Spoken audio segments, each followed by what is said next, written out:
The streets of London are not where you would expect to find protests for a breakaway region of Nigeria. But demonstrators came here in support of their leader.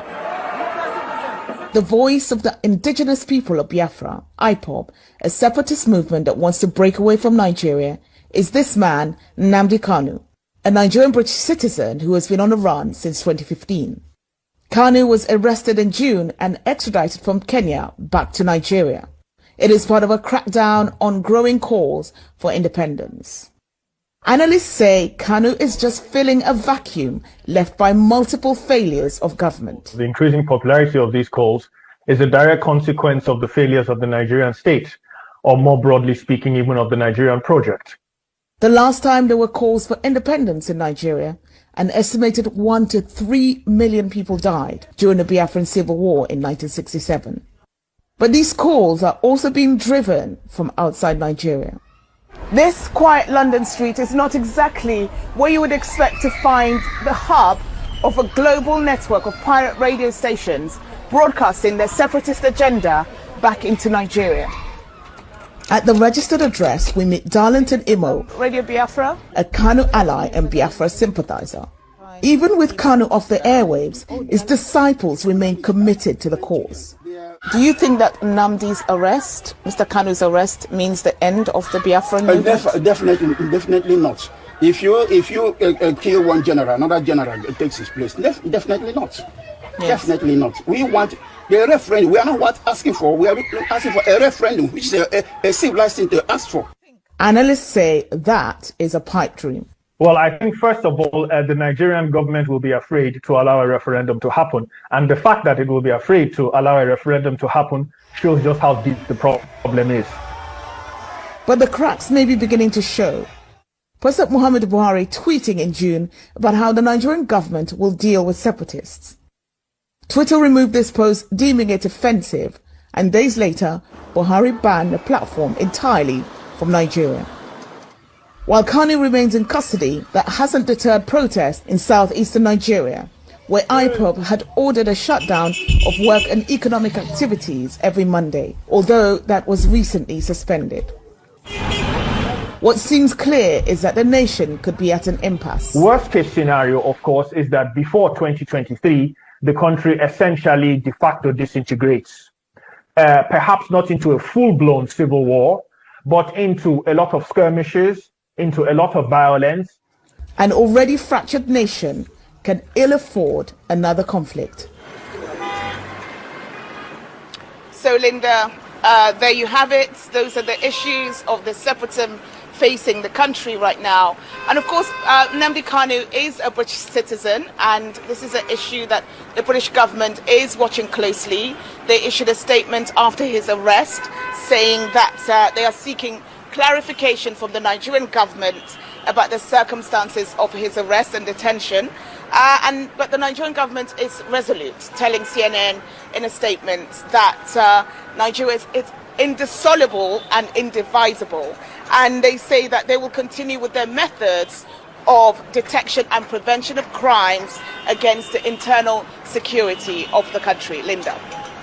So Stephanie, the big question really is can the Nigerian government keep the country united by cracking down on this separatist group? Well, analysts have been telling me that this is a tough issue for any leader to deal with, and not least in a country that's 4 times the size of the UK, with a population of over 200 million people. Nigerians always been divided, but seemingly so in recent years, and it's a country with very strong ethnic identities, and those ethnic identities are coming to fore more strongly than the national identity. So analysts are saying the leaders are caught between a rock and a hard place. They can't afford to ignore calls for separatism to break away from the country. They must do something. But the crackdowns are really creating more support for this movement, ironically, Linda. Yeah, ndị okwu asị ka ha bụ ha niile. Ma ahị ma okezi ikpeazụ ma nne ya nwodo. Okwu asị ka ọ bụ. Nke a ndị ji asị na-eri nri. Ịgbara ndị Fulani odibo. Nchi iwu osote onye isi n'obodo Nigeria. ọ mgbe m nọ n'ụlọ ikoni ka m ga-etinye ha n'aka akwụkwọ si ha agaghị m emezi Biafra ọzọ, unu bịa ka m gbara unu odibo ka ndị ọzọ si agbara ha odibo. Ha rịọrọ m njụ nsị na aga m ahapụ nwere onwe ha na-azọ kwee n'ihi ndị ya niile maka ọdịmma nke ha nwa na nke ụmụ ha ma nke ụmụ ha ga-abịa. N'ihi na agwara m ha okwu m si ha oge mgbe Zik a na-agwa Zik mgbe ọ na-eji ike na-akọwara Zik si ya na ebe ị na-aga n'ụzọ adịghị ya, ọ na-efe isi kpakakpaka mba ọwọ Naijiria ka anyị gaa n'ihu ka anyị gaa n'ihu. Lekwa ọnọdụ anyị n'ụbọchị nke taa na-akọwakwara ndị ya sị ha ihe a Zik mere mgbe mbụ tinye anyị na ụmị anyị nọ n'ime ya n'ụbọchị nke taa ọkwa ihe unu nwa na-eme. Kedu ụzọ nwanne Nnamdi Kanu si na-eme ya na-emeju ya? Unu kọwara m ka m ghọta na m sị ma unu arụghị ogbe nke abụọ gafere River Niger na unu ga-arụ okporo ụzọ, unu ga-emezi ebe niile ebe ụmụaka na-agụ akwụkwọ ọ ga-emezi ya emezi ọma mma, ụlọ ọgwụ a ga-arụzi ya arụzi, a ga-enwe ọkụ, mmiri ga na-agba, ọ ga-adịrị onye ihu na mma dịrị onye azụ na mma. Kedu ụzọ m si mejọ ndị dị etu a?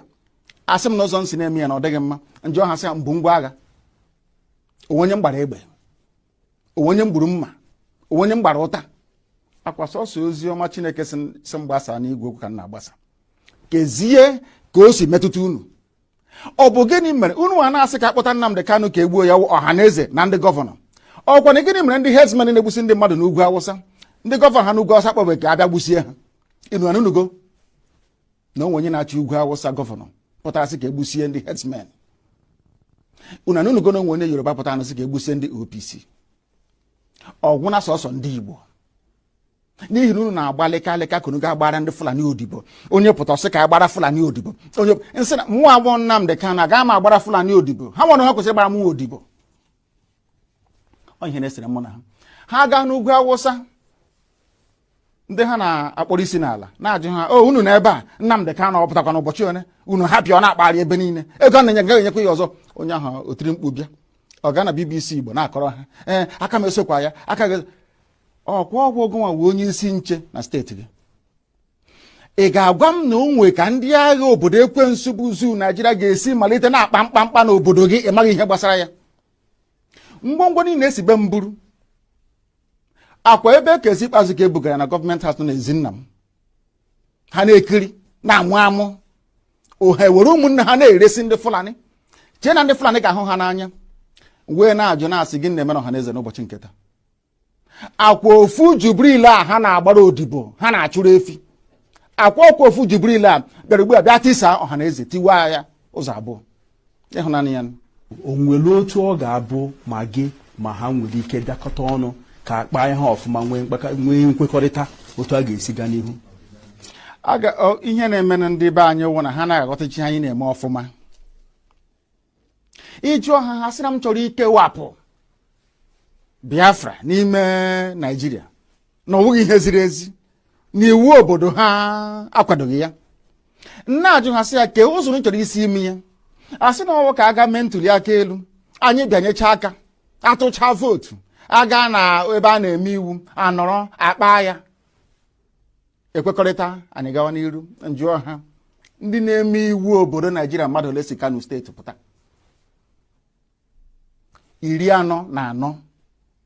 44. Ọ bụ mmadụ ole na-emekwe n'iwu a si Abia, Imo na Bayelsa pụta? Ha erughị sọsọ Kano steeti. Ọ bụzi ụzọ dị aṅaa ka ị ga-esi wee nweta ihe a ibu n'obi ebe ndị ọwa anyị na ha na-awụ nọchiri egwuru agara agbachi ụzọ nọchi ebe niile, efe adịghị, ụzọ adịghị. Obere ihe unu kwesịrị ịrụ unu anaghị arụ ya. Nwatakịrị ihe wụ ogbe nkịtị ebe na-ebute mmanụ na-ebute ukoro ọkụ ike a na-ebupụ na-akpata ego bekee wee na-eri ndị ugwu Awụsa ji na-eleta onwe ha mma wụnaba anyị ka o si bịa. Okporo ụzọ nkịtị na ama nru Ọnịcha ruo Enugu. Kezi ihe ọzọ ị na-akọwara m? Ọ bụ gịnị ka imepụta gworo ga-eme m ga-eji wee nwee ntụkwasị obi ebe ị nọ n'ihe ị na-ekwu na ị ga-emenwu ya na ọwa eziokwu? Ihe IPOB na makwa nnupụ isi ka anyị na-enupụ isi. Akwụkwọ na-ekwu na ilu a na-atụ n'Igbo a sị mgbe ụfọdụ ma okorobịa nwekwana ka onye ara na-alụnye ya nwaanyị. Ọkwana ihe anyị na-eme na mmegbu anyị na-emegbu anyị na ọ karịala na ihe a na-eme anyị na ọ dịghị mma. Ekunye agbagbuo anyị ege ebe a akpọ ejide ebe anyị na-azụ ahịa laa ya n'iyi. Ha nwa na onwe ha enweghị ihe ha pụrụ ime. Ha niile na gbara ndị Fulani odibo bịakwute nna gị okwesị nna gị okwu ana m enupesi nsị ha mmụọ awụ Nnamdi Kanu na ma gbara ha odibo uru ha bụ ka mụ na ha mee ya ha ajụ ọ ji na-ese okwu nweghị ihe ọzọ ana m ekpere ha ekpere ka onye nwe anyị baa ha n'ime ka ha nweta ezi mmụọ nchegharị ka ha ghọta na ha nwe ọrụ ha kwesịrị ịrụ n'ime ndụ ndị ha ịghọtakwa n'ọrụ a ma rụọ ya nke ọma wee ghọta na eziokwu nọ n'ime ihe na-ekwu bụ eziokwu ka ọ bụ ha soro m kwuwe nke bụ eziokwu ha soro m kwuwe nke bụ eziokwu mmekọrịta anyị na ha na-ahụ nsogbu ọbụla adịghị kama ha nọ n'okwu asị na-agbara ndị Fulani odibo efe adịghị ha agaghị eme mmekọrịta ọbụla ma ọlị.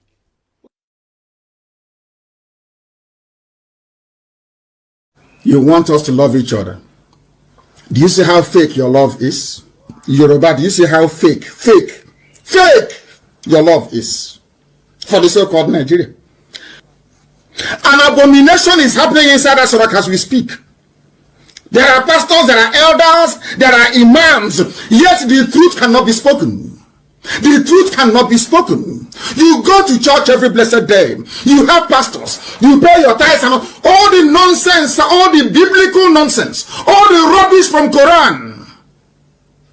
You have to be truthful. You have to be honorable. You have to be decent. In other words, in the whole of Nigeria,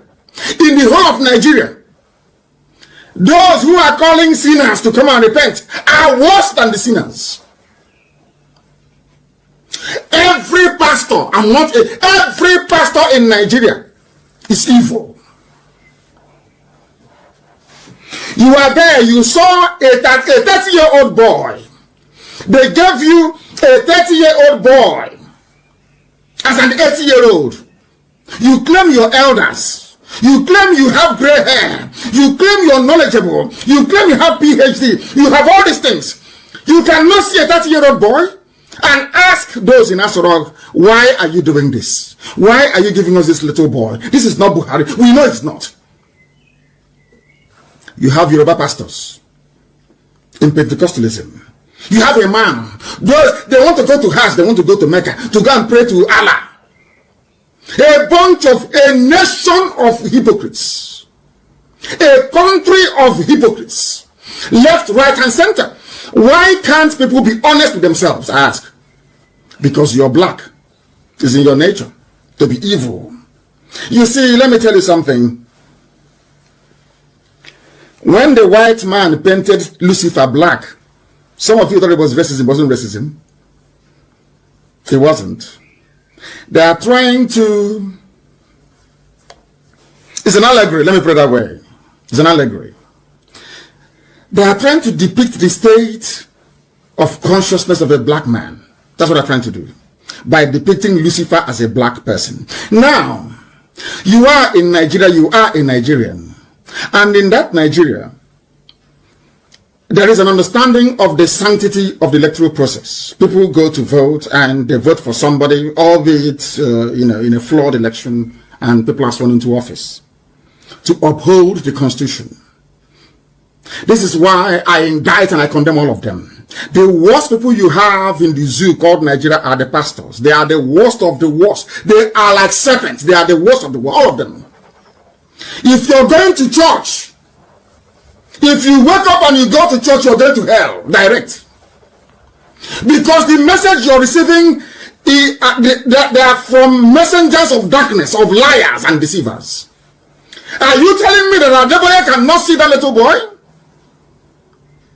Are you telling me that even the man that I respect so much, TB Joshua, are you telling me that that little boy there is Buhari?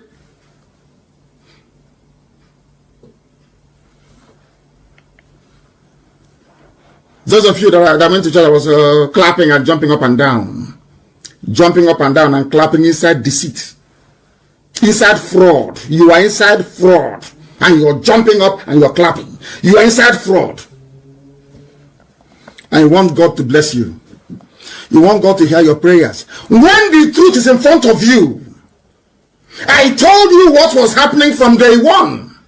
But to tell you how terrible the zoo is, because it is an Igbo man saying it, because Nnamdi Kanu is a Biafran, he's championing it. Every Yoruba paper, They refuse to acknowledge the fact. But you claim you want to be in the same country with me. We are in the same country. You want us to be in the same country. But in your heart is deceit. In your heart is to cheat. If not deceit and cheating, why was it that when I announced that Buhari was dead, nobody bothered to investigate? Instead, you asked them, go and kill him. Because you have your eye on the presidency after Buhari. But I'm in the same country with you. You claim we are Nigerians, some of you, wrongly of course. Some of you, wrongly of course. You want us to love each other. Do you see how fake your love is? Yoruba, do you see how fake your love is for the so-called Nigeria? So the reason why you love Nigeria is so you can be president in 2023. And I'm asking you, all of you with your PhDs from Yoruba land, are you not seeing what is happening, including the pastors you cannot see? Are you that wicked? You are also very blind. You cannot see the truth. You know, people are afraid to speak the truth, and I speak it. If I'm in the zoo, I will tell it to you. Anywhere I meet you, I tell it to your face that all of you are evil. Very, very evil, all of you. By none. Very, very evil. People are calling. They shouldn't be calling, but they are, of course. We must try to get rid of this. They are calling when they shouldn't. Now understand this very carefully. Those who are calling you their fellow Nigerians, let's make Nigeria great. Remember them? Let's make Nigeria great. We can build roads and bridges and schools. If they cannot speak the truth, having seen this little boy, now tell me how they can run a country truthfully. Now tell me how you expect to develop a country with lies. Tell me anywhere in the world where lies have actually worked. Show me, tell me one place. For ye shall know the truth, and the truth shall set you free. That's what we're doing this evening. I'm laying the foundation. I will come to the substance of the matter in a short while.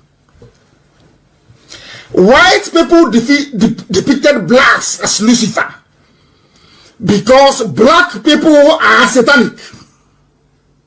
After listening to this gospel tonight, you will understand. If you go back and you think, believe you me, you will be. By tomorrow morning, you will change. Accept the truth this night, morning or afternoon, depending on where you are. By tomorrow morning, once you accept this gospel, now when you wake up tomorrow morning, you'll be a different person altogether. I'm not attacking anybody, I'm just telling you the truth. Very simple truth. Why? There is a degree of evil inside every black man. I'm not saying that whites are not evil, no. Because if you read Hobbes' State of Nature, you would know that man is a bit crazy in the brain. We know that. What does Biafra mean? It means freedom, liberty, fairness, equity, and justice. In practical terms, these are very good sounding words, but in practical terms, what does Biafra mean? Confederation. So, a weak center, very weak, very strong regions. Absolutely. Have you had a change of mind, therefore, about getting an independent Biafra? Because that's what I seem to be hearing.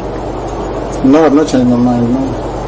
And independent Biafra means getting back to the way we were before the white man came. Okay, so you're not talking about a federation when you say a confederation. You're not talking about a federation as part of Nigeria. You're talking about total independence. Absolute independence. Complete independence. Now, is there anything that can happen that will make you change your mind about this particular direction? No. So it is either Biafra or nothing else? Or death, yes. Or death? That's correct. If push comes to shove, yes, will you go to war? No, because truth is a far more potent and deadlier weapon than bullets and mortars. So truth. No war? You've ruled out the... Absolutely, I don't believe in war, no war. When I say Biafra or that, I'll keep pushing. Either I am alive, I die in the process, I won't stop. Allow me to repeat, if you don't mind. Had sovereign national conference been convened by the powers that be, where every ethnic national, I said every, I don't care if there are 600, I don't care. Everyone is all the 500 plus. Everyone together to say this is, or others can delegate, I don't know, powers to other people to attend on their behalf. Sit down to say, what type of country do we want? Sit down, discuss, agree. I can begin to perhaps submit to your position. Is it too late? It is way too late. They've killed too many people. They've ruined too many lives. They've wasted too many souls. How do we bring those people back? If the federal government, given the agitation that is going on, becomes convinced that, you know what, these people have a point, and it is time to actually address all these issues, and they begin to systematically address some of these issues, would you change your mind? No, because of the deceptions of the past. No trust. No trust. Buhari was there, it was negotiated. Nothing happened. 1968, if I recall. And the confab report, what became of it? How about the 3 R's? Reconciliation, reconstruction, and heaven knows what else. What became of them? Nothing. Calabar Seaport is not working. Can you tell me why it's not working? It's a seaport used by the colonial masters. Why is it not working today? How about Iguacha Seaport? Why is it not being used? Why not worry? Why must we allow only Lagos to function as a viable seaport? In England, where I used to live, you had Liverpool, you had the Sun, which is Portsmouth, Southampton, everywhere. You had harbors and ports. So why must you have only one? I've heard people say these are very valid arguments, and that these are things that are to do with bad governance. So the average Biafran, to use your phrase, or Igbo man in the Igbo, is facing poverty much in the same way that the average guy in Yobe State is facing poverty. And so these are issues of governance. You don't agree with that? I agree completely. Okay. So if that is it, why isn't the agitation about tackling the problem, which is ensuring good governance, perhaps starting from locally? Because part of the allegations against you is that you don't confront your political leaders in the East, and you'd like to blame Abuja for everything. Because the way I would want to solve a problem is not how a Fulani man would want to solve it. You really believe this is an ethnic thing, and the approach is different? No, the approach is different. No, it's not ethnic. It is more to do with value system. Right. The way you may want to solve a problem could be markedly different from how I do mine. What is the geographical makeup of Biafra, as far as you are concerned? This Biafra that you want. So, for example, if we're doing a referendum, where will that referendum take place? Is it only the 5? It's on, no. It's okay. It's on, which is River State, Bayelsa, Delta, Anambra, Imo, Enugu, Ebonyi, Cross River.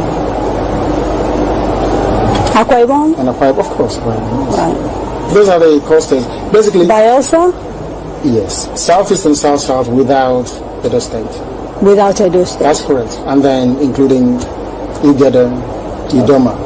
Right, the Benues. So that's the Igalas and part of the Kogi State, right?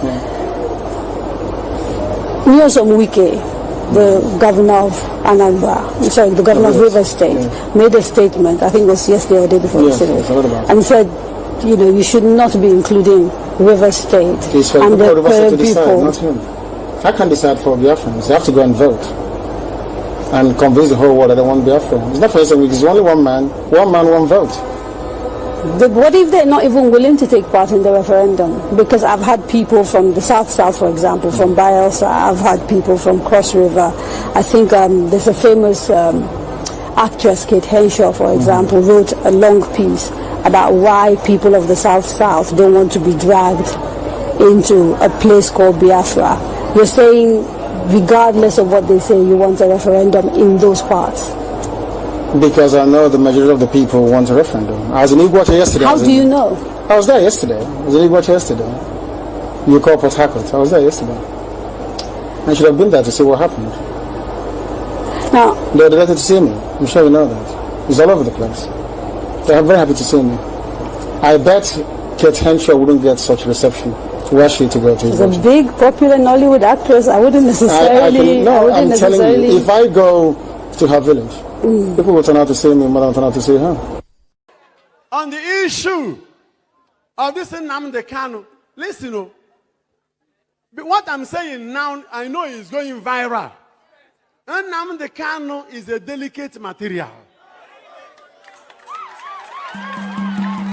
Let the federal government handle him with care. There is a kind of bone that you may mistakenly swallow. You have to be careful in bringing it out or in sending it down. No problem. If you want to swallow it, problem. If you want to vomit it, wahala. That is Nnamdi Kanu for you.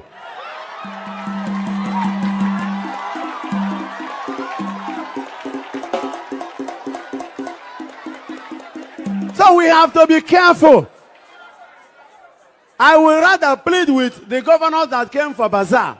Both my governor, Ugwai, His Excellency, and the governor of Ebonyi, Dave, and the other governors in Igbo land. You better come together without delaying and have a meeting on how to bring out this bone so that the entire cardiothoracic zones will be preserved, devoid of harm to other sensitive nervous organs.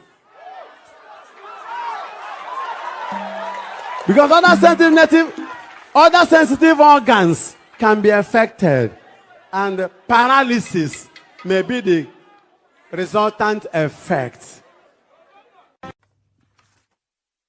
You're listening to Focus on Africa on the BBC World Service. I'm Paul Bachwinger.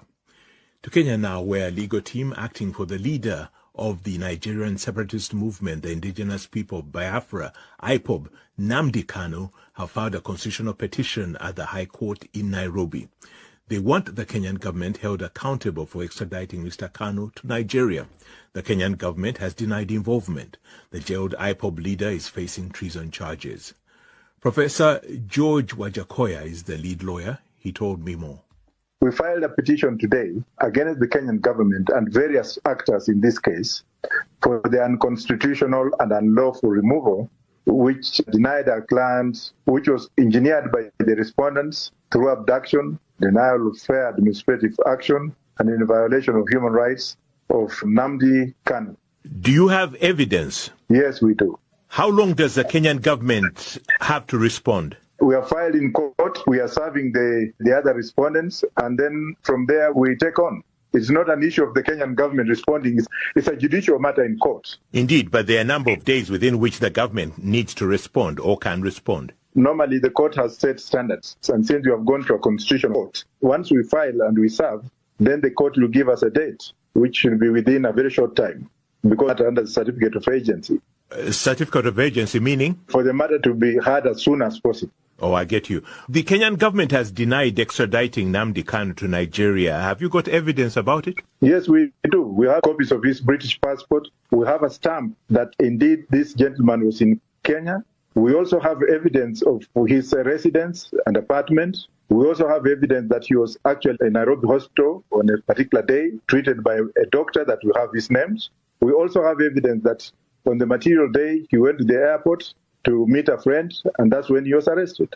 So you're arguing he was basically kidnapped? Definitely he was kidnapped, yes. Kanu is a British national. Why are you not filing the case in the United Kingdom? First of all, that's a very good question. And that's why we are also wondering why the Kenyan government, based on the evidence that we have of his British passport, based also in the inquiries that we have made, that he renounced his Nigerian citizenship, why on earth would Kenyan government deport a British subject to Nigerian territory? That's what you want them to tell us. Does Kenya have an extradition treaty with Nigeria? They are members of International Extradition Convention, yes, which Nigeria and Kenya are signatory. So technically they could extradite him if there was a genuine reason? Definitely, yes, but then extradition and rendition are two things. The extradition has to follow due process. You can't just pick up somebody and throw him in a plane. That's barbaric and it's forbidden. It's outlawed by international law. even by our own constitution. Now, Mr. Kanu is already in Nigeria and facing charges of criminal conspiracy, intimidation, and membership of an illegal organization. Will this development affect his case, if at all? If they're trying a Nigerian national, certainly. But if they're trying a British national, not at all. That's an abuse of due process for a Nigerian court to try a British citizen who has no connection with Nigeria. Now, are you acting on behalf of Mr.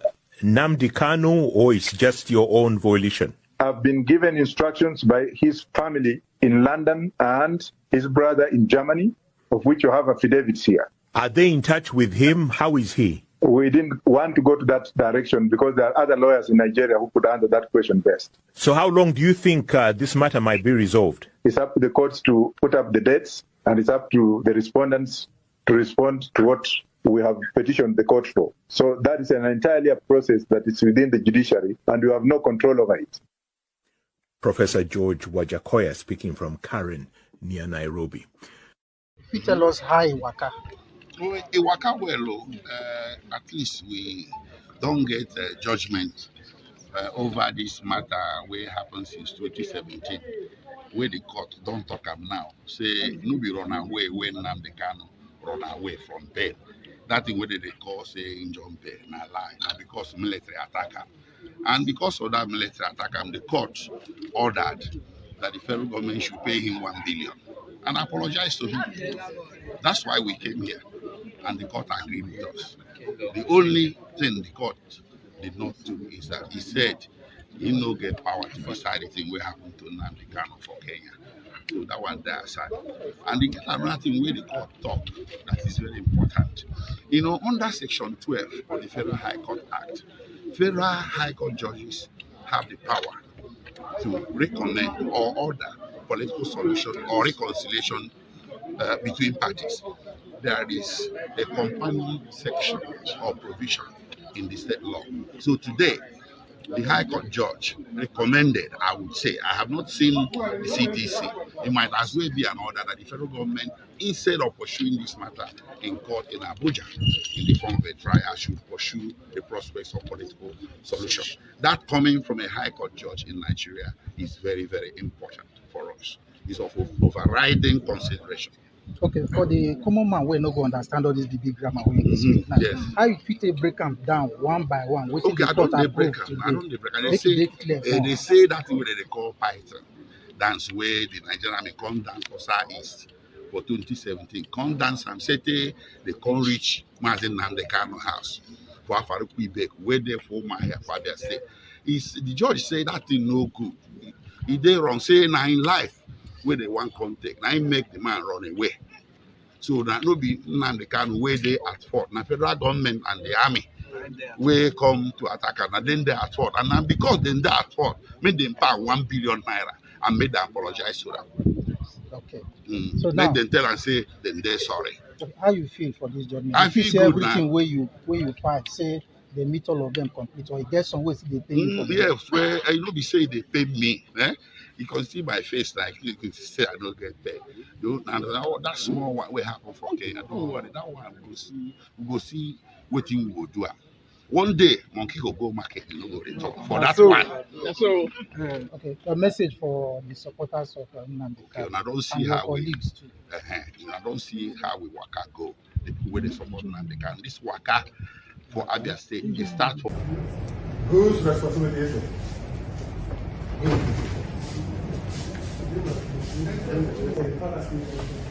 One. Who's stopping them from coming? Who's stopping them from coming in? I'm asking you, who's stopping them from coming in? I have a right. People don't have a right. Oh, who told I don't have a right? Who told you that?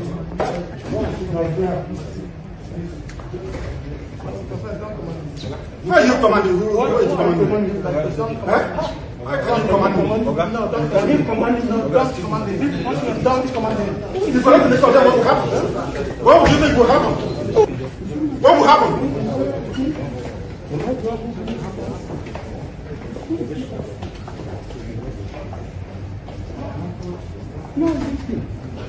I believe that with today's proceedings, there will be a change of heart on the part of the DSS, because the law is that a person should stand trial. The reason they say stand trial is that you should be healthy enough to stand when you are being tried. It didn't say sit trial or lie down trial or prostrate trial or be in a coma trial. Only the living can stand trial. That's what the Supreme Court said. It said only the living can stand trial. In any event, in any case, even convicted persons who are on death row are still entitled to basic fundamental rights. You can't say, for example, that because a person is on death row, then you go there and be flogging him with a cane every day, or you say, you now tell him you can't even practice your religion, contrary to Section 38 of the Constitution. So even a convict has his basic right, not to talk of a person who is presumed innocent under our system of criminal justice, which is Anglo-Saxon based, being accusatorial, meaning your innocence is presumed, not the French model. How are you? How are you? Go, brother.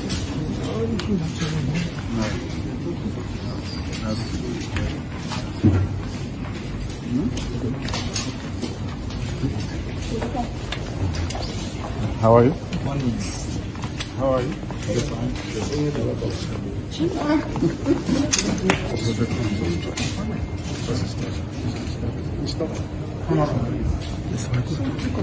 And also, no client attorney privilege. I respect constituted authority. My question is about your best friend, our president and commander. Now, you propounded this theory of a cloned man, and that our current president is a Sudanese man called Jibril. Do you agree that your information might have been wrong, and you are also willing to apologize to him for that error? Anybody can make a mistake. No, not at all. Buhari is dead and buried in a shallow grave in Saudi Arabia. Aisha Buhari was there. She came back from what they called a lesser Hajj. She was wearing black. She was mourning. If you look at the pictures that were circulated at that point in time, you will see the smug, or should I say, the forlorn faces of northern governors. A minute silence was held at the AU for a late Buhari. Even Her Britannic Majesty Queen Elizabeth II also penned a condolence message to the people of Nigeria before the cabal took over and asked her to rescind it, which she did. Buhari is dead, and I'm prepared to stake Biafra on it. If you, Dele Momodu, can go and prove to me, I'm not asking you to do anything too complex.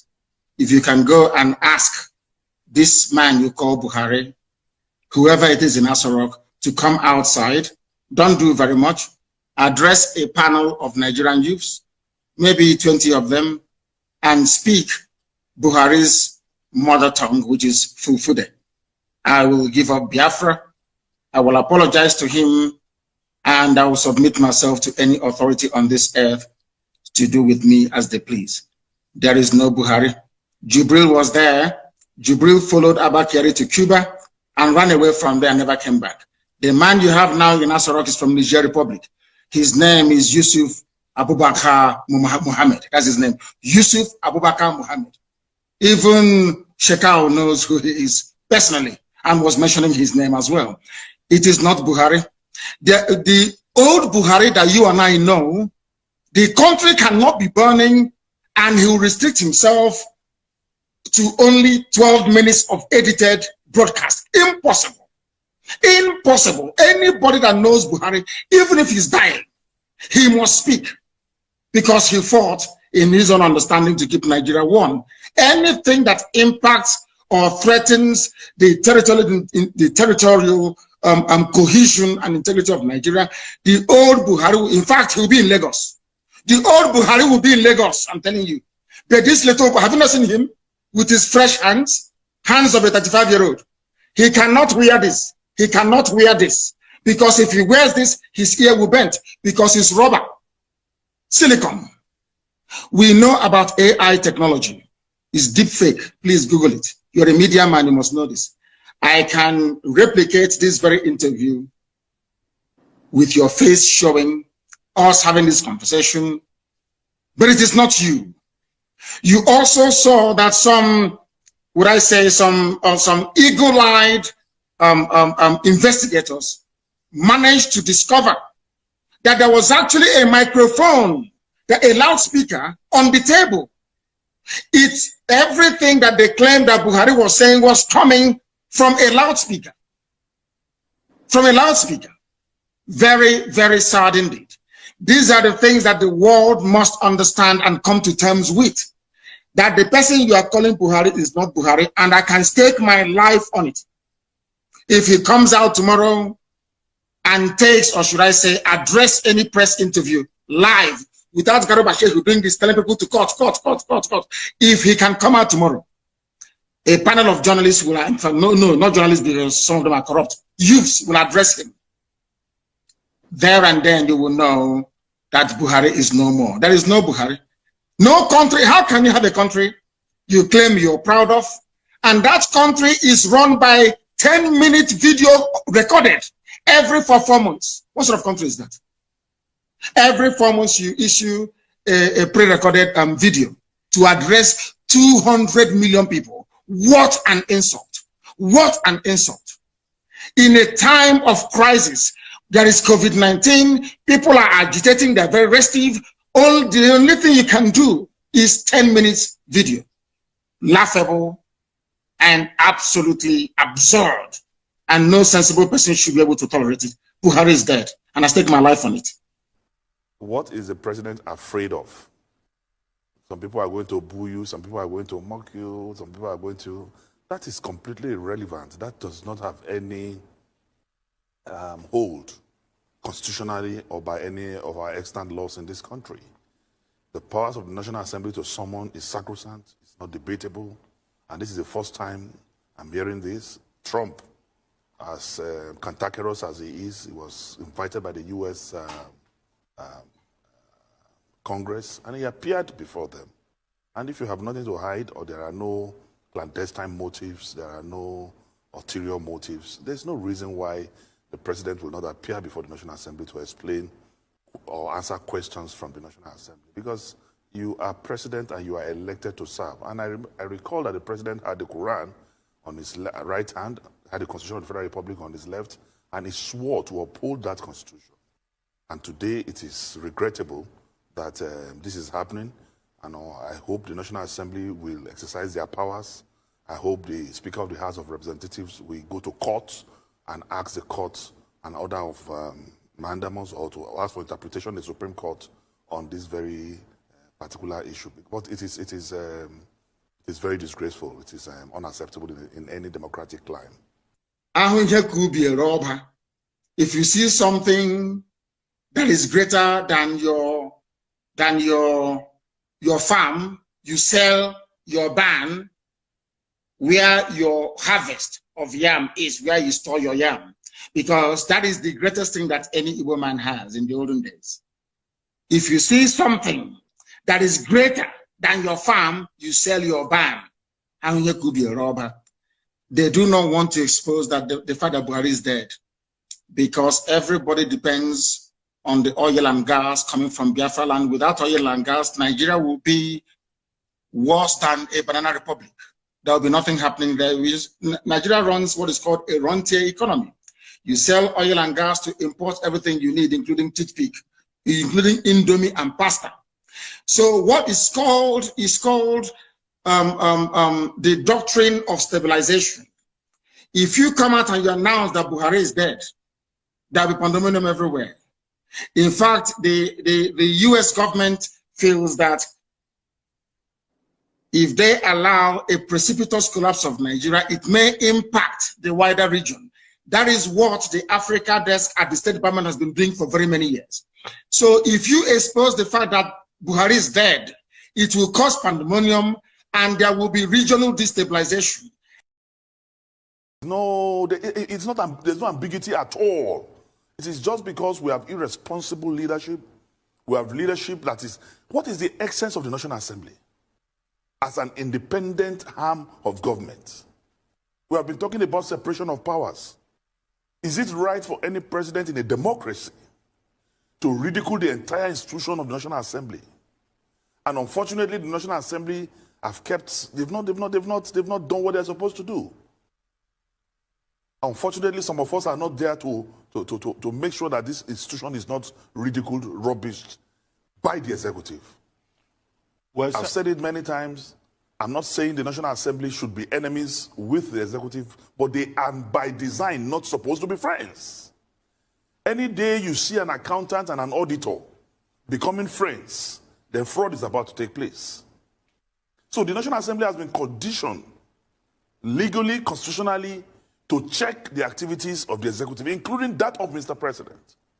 If you say they have no powers of summon, then what is their primary constitutional role? No, if you have nothing to fear, even morally speaking, no responsible president have powers to decline invitation of the National Assembly.